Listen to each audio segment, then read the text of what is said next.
Hey y'all. So, a few things. Thank you first of all for stopping by. We really appreciate it. So we are Cam and Kay. Yeah, but my name is Cam and that's Kay. Yes. And welcome to Clink. So just so you know, if our audio sounds a little different, that is because the mics, y'all, it was something else this weekend. You know how things go with production, so yes. So we're just gonna say our mic sounds nice. Check one. Our mic sounds nice. Check two. Right. And are you ready for Love and Marriage Detroit? Love and Marriage Detroit. So, but before we get into that, we just want to thank you for stopping by and go ahead and hit that like, comment, and subscribe. Y'all know we have to get that out the way. Yeah. And this is going to be a little shorter episode than normal, okay, y'all? And because I was sick over the weekend, I'm still recovering. Yeah. So we know. So prayers out for our K-Bear. Yes, so we still want to bring you all this content. So, Love and Marriage Detroit. Yes. Okay. This is episode 7. It is called Reconnecting and Disconnecting. Yes. Yeah. Okay, I said it right. Hey, go Cam. Hey. Getting this thing underway. Yeah. So we start with it's a continuation of the conversation between Kobe and Christina. Girl, so it was just a hot mess. Like Christina, she is just really something else. But Kobe said something. I'm like, oh, she picked up on that too. So she would remember how she was talking to Brandon. She said, you must be telling him something for him to come up with, Kobe cat. Right. And I'm like, yes, because you know how we talk to our man. Yes.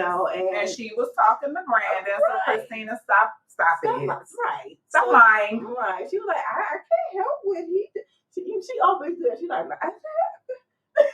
but if you're his wife and you're controlling him, everybody sees the dynamic of the relationship and how domineering that you are. So don't act like a mouse when you when she's telling you how she feels. The thing I don't like about Christina though, Christina never takes responsibility for anything. She always falls back and plays the victim, and then she's very condescending when she's talking to you when you're trying to tell you how you feel. She takes everything and she flips it around. She does. And so and Kobe, so we talked about it here on the show. Kobe said, I feel like Brandon is trying to, in so many words, put a wedge in our sisterhood. Yeah. Remember she said that? I was like, Girl, you very observant. Because one thing I do like that she said, I am a praying woman and I have discernment.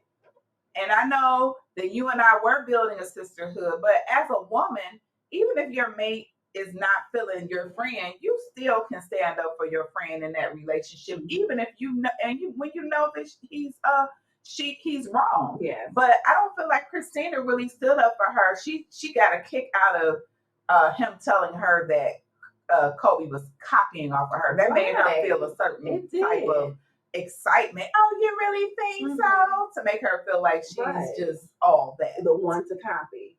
But like Kobe said, she was like, we're both influencers. She was like, what did she say? They're both, like, it's basically what she's saying. Like, I'm not trying to take money from your pockets, pretty much. Right. Like, it's enough for everybody. So, And then another thing that I keep noticing is that Christina keeps saying, she's younger. Do you have a problem that she's younger than you? Is it a little bit of jealousy? You think? That I think it has to be something because you're younger than me. But I'm just saying I would never keep referencing. I can't talk. I would never keep referencing someone's age. That's inconsequential. It doesn't even matter. She says, I know that she looks up to me because I'm old. I'm a little older. No, you like 10 years older. So just own your 10 years. It's okay. Just embrace who you are, girl. It's okay. But they did They did hash it out. They hashed it out, but I believe, in my opinion, it was one sided. Kobe really was genuine in what she was saying, and Christina, she never said okay or said admitted any fault. She just agreed that she would accept her apology, but I never saw the side where she apologized to Kobe for calling her husband because she was out of order or for anything. Mm-hmm. Let's just keep with the same vein with Christina and Brandon. So we know that they went out on a date, right? Yeah.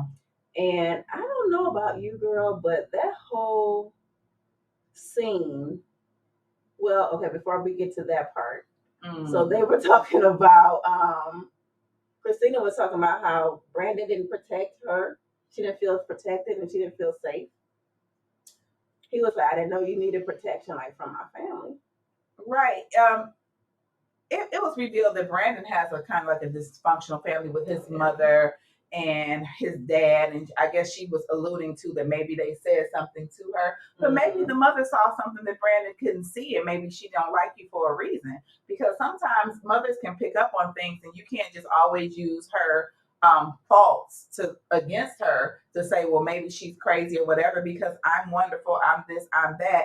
I really am interested to see what Christina's parents are like because we haven't seen that dynamic. We haven't, but we don't know because she's not from Detroit, so right. Maybe they're not.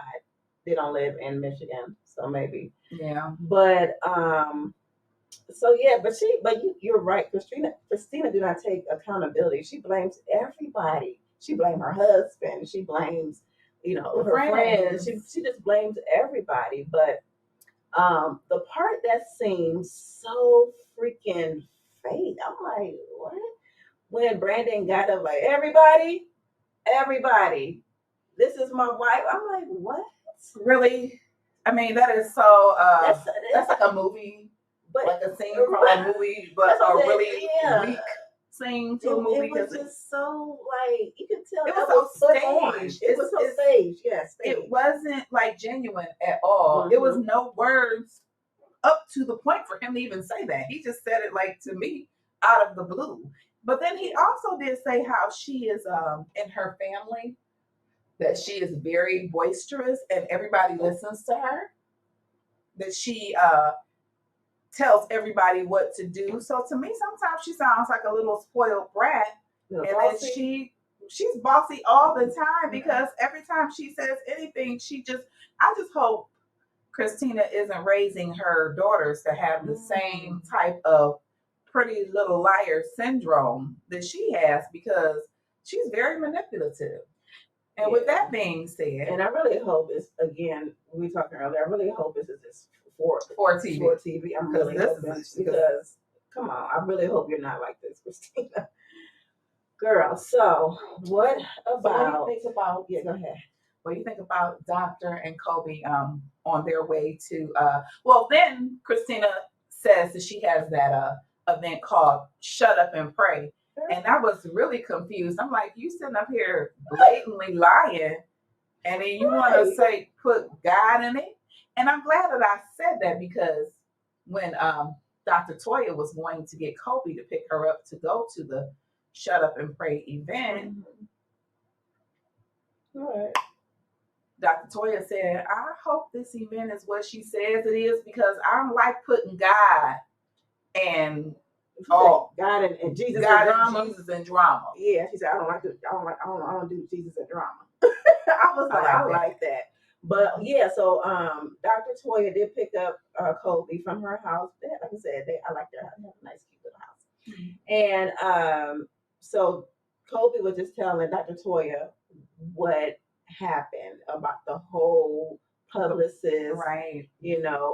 Christina calling Russell, and she was telling her everything that happened. And Toya was just looking like she had that look like I can't.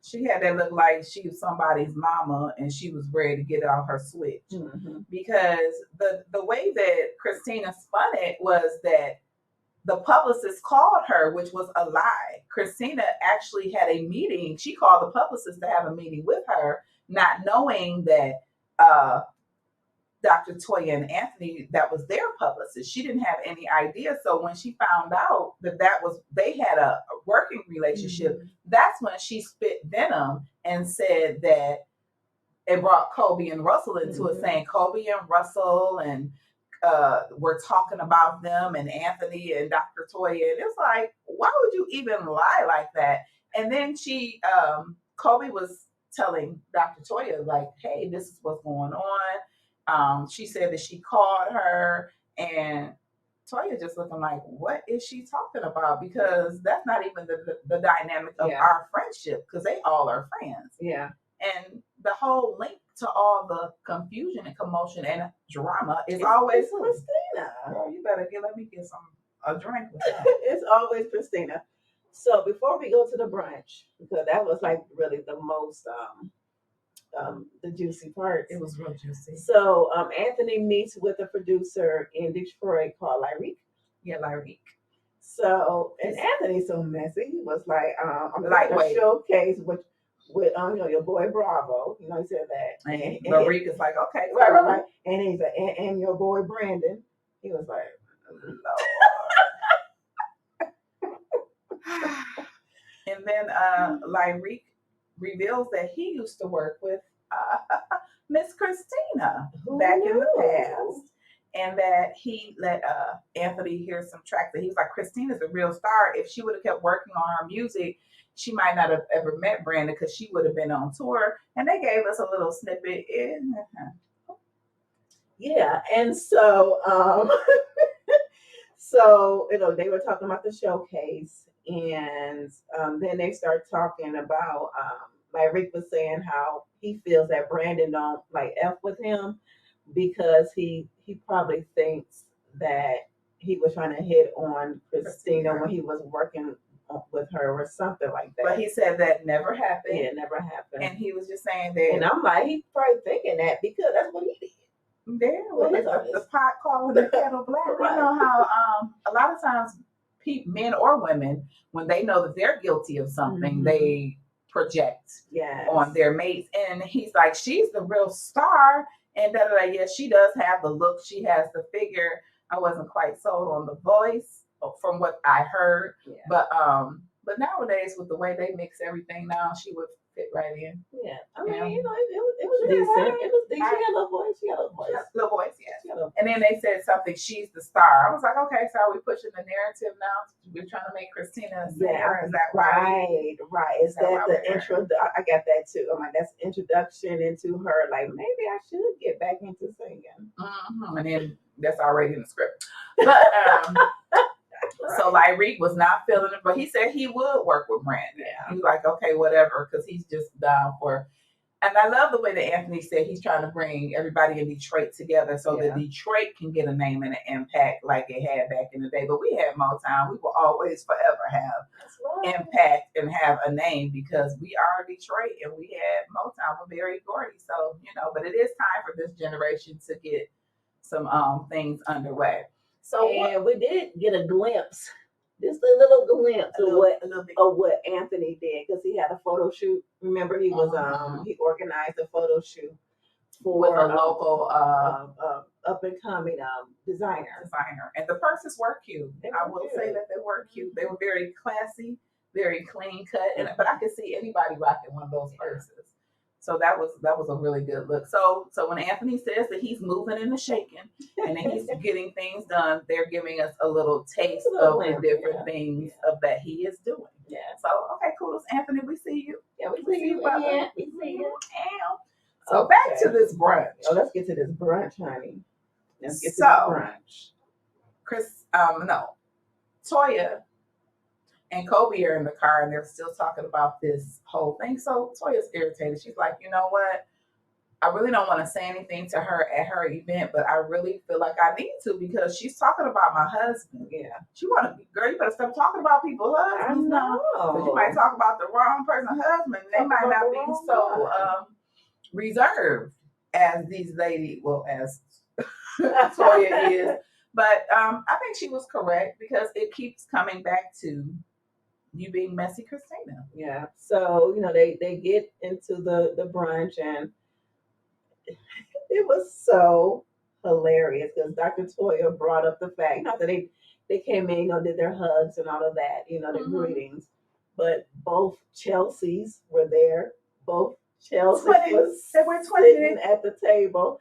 So Dr. Toya was like, you have Christina Chelsea, you have Kobe Chelsea. I'm like, what are the freaking? And they was dressed alike. They both had on the same print.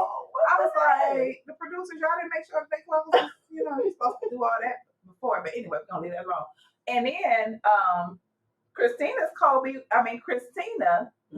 Chelsea was like mean mugging Kobe. And I didn't appreciate that because you know how that is. That could be your friend, but that's your girl. You can still be reserved with your snap. Yeah. You ain't gotta be all looking like. Yeah. And so I like how Kobe gracefully was like, oh, we already had that. We chatted it up. Yeah. But Christina didn't tell you that, did she? Right. So at this point, Christina is doing like her introductions and everything, and so the speaker comes, the pastor, and she did give a good word. And Dr. Toya was it was speaking to her, it was ministering to her heart because she was like tearing up and everything. So she was like, okay, I feel led to go and talk about this right now. Because I want to get closure. She her heart is in the right place. She want to just talk about it, and let's get it all out in the open. So of course she pulls Christina to the side, and she's talking like she always does, very respectfully, and just telling her how she feels. And again, Christina becomes dismissive and very what's the word am I looking for? She's very guarded, like she's like, she feels like you're attacking me and I'm not going to have you attack me at my event. We're not going to do that right now. We're not. And it's always with that same condescending tone, like I'm the victim and you're doing stuff to me. And Dr. Toya, she was getting fed up. It's the first time that we really seen her like some emotion, honey. Yeah, I thought she was going to get the snatching. Right. She did. Yeah, she did, because she was, Christina was basically being Christina, and the producers ain't right. So when Christina up here both this lion just saying like I didn't I didn't say that. I didn't say anything. And then they cut to her, but she would never say what she said. And Toya's like, well, what did you say? And I shouldn't have to explain that this is my event and I want to discuss this right now. But the thing was, they cut to the same conversation that Christina had with Brittany. And Brittany was like, she said like Russell and Kobe weren't mentioned. Yeah, she said that we never mentioned Russell and Kobe. They never were. But Christina is saying that she did, but she didn't. I'm like, why are you lying? Right, because the only person that was brought up was Christine and Brandon. Kobe and Russell had nothing to do with it, and Brittany said that several times.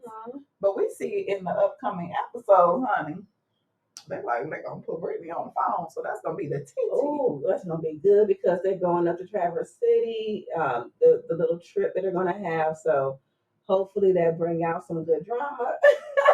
and the truth. My thing is, I did like Latoya said she just wants to have this trip to Traverse City so they can get closure, because she do miss them being friends. She just doesn't want all the drama. Yes, and I'm with her with that. She just wants them to have a good time, and you can't keep bringing Jesus and God in that to mess, because he ain't in that. Yeah, so it was a good episode. You redeemed yourself, because we had a lot of people going in and out on the last episode. They're like, okay, I'm not feeling this, but we feeling it. Like you said, we're seeing it until the end of the season. Now, what we do after that, that's a different story. But right now we in it. Right now we're in it. We're committed to finishing it. But yeah, it was just nice to see the ladies. I do like how they are like just really sticking up for their men, and again in the middle of everything are dismissed. So but I really do like too that we get to see Toya, another side of Toya, because Toya like, hold on, I may be nice, but I'm not no punk. Maybe nice and maybe a Christian, a church girl and all that, but what you not gonna do? So, It speak on my husband. So, woo, hello. girl. So we are looking forward to the next episode. I'm quite sure when they go to Traverse City and they start peeling back the layers of this onion to let us know what's really going on. Mm-hmm. And so hopefully we'll get to the truth. So let us know if if you're still watching. We have to say this every time. If you're still watching Up in Marriage Detroit, let us know what was your favorite part of episode 7. Okay, and yeah, If you have any questions, comments, or anything like that, please feel free to email us at allthingscamandk@gmail.com. And you can also talk to us through our Facebook page, All Things Cam and K. And we will be looking forward to hearing from you soon. If you have any suggestions about different content or titles, we're your girls. We're here to listen. we are. Pray for your girl, y'all. Okay. Pray that Kay feels better. Yes, but thank you for tuning in. We really do appreciate you. Thank you for watching Clink. And again, on Tuesdays is when we do our TV recaps, and on Thursdays is when we do our sip and chats. And honey, this Thursday we're gonna talk about the melee. We are gonna talk about that. Yes, we're gonna give you some tea. We're gonna give you some tea, okay? So thank you so much. Thank you. All right, y'all. Bye.